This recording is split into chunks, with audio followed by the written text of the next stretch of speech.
അച്ഛാ കൂടുമ്പോൾ ഇன்பം അതല്ലേ കുടുംബം എന്ന് പറയുന്ന അർത്ഥം. പക്ഷെ നമുക്ക് കാണാൻ കഴിയും ഒത്തിരി കുടുംബങ്ങളിൽ ഒരു എന്താ പറയാ പ്രശ്നങ്ങൾ അതിന് അവര് അമ്മയിലേക്ക് ഒത്തിരി പ്രശ്നങ്ങളുണ്ട്. ഒത്തിരി ഫോൺ വിളികൾ നമുക്ക് വരുന്ന സമയത്ത് അവർ പറയാറുണ്ട് ഞങ്ങളുടെ കുടുംബജീവിതത്തിൽ ഒരു സന്തോഷമില്ല, സ്വസ്ഥതയില്ല എന്നൊക്കെ പരാതി പറയാറുണ്ട്. അവർക്കൊക്കെ നമ്മൾ എന്താണ് അതൊന്ന് പറയാൻ? ശരി, വേദപുസ്തകത്തിനകത്ത് എല്ലാറ്റിനുമുള്ള മറുപടി ഉണ്ട്. ഏകദേശം 120 സ്ഥലങ്ങളിലാണ് കുടുംബജീവിതത്തെ കുറിച്ച് ബൈബിളിൽ പറയുന്നത്. മക്കൾ, ഭാര്യ, ഭർത്താവ്, ഇങ്ങനെ 120 സ്ഥലങ്ങളാണ് പറയുന്നത്. വേദപുസ്തകത്തിൽ പ്രധാനമായും കുടുംബജീവിതത്തെ കുറിച്ച് പറയുന്നത് ഒരു ഷെഡ്യൂളുണ്ട്, ഒരു ക്രമമുണ്ട്. നമുക്കറിയാം, തലയായ ക്രിസ്തു, അതിന് താഴെ നിൽക്കുന്ന വീട്ടിലെ ഗ്രഹനാഥൻ, അതിന് താഴെ നിൽക്കുന്ന വീട്ടിലെ മാതാവ്, തലമുറ, ഇങ്ങനെയായിരിക്കണം ഒരു ഭവനത്തിന്റെ ഓർഡർ എന്ന് പറയുന്നത്, ഷെഡ്യൂൾ എന്ന് പറയുന്നത്.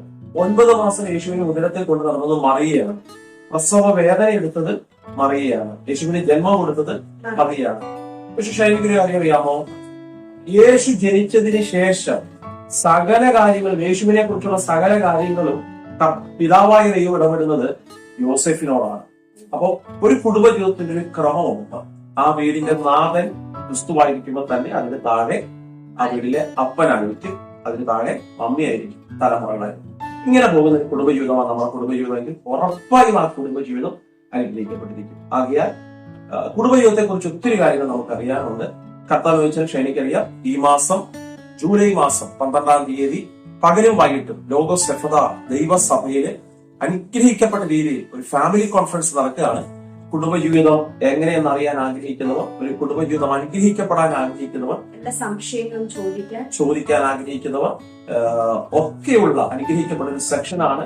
കഴിയുന്നിടത്തോളം നിങ്ങൾ പ്രിയപ്പെട്ടവർ ലോഗോസ് എഫദ ദൈവസഭയുടെ ഹാളിൽ ഈ മാസം 12-ാം തീയതി പകലും വൈകിട്ടും 2 ദിവസം സെക്ഷനുകൾ നടക്കുന്ന ആത്മീയ യോഗത്തിൽ ചക്കുവരക്കലാണ് നമ്മുടെ സ്ഥലം. നേരില്ല ചക്കുവരക്കൽ. ഒരുമിച്ച് നമുക്ക് വരാം, ഈ മീറ്റിംഗിൽ സംബന്ധിക്കാം.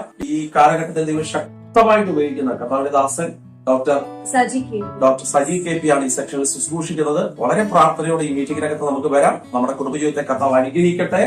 God bless you. Amen.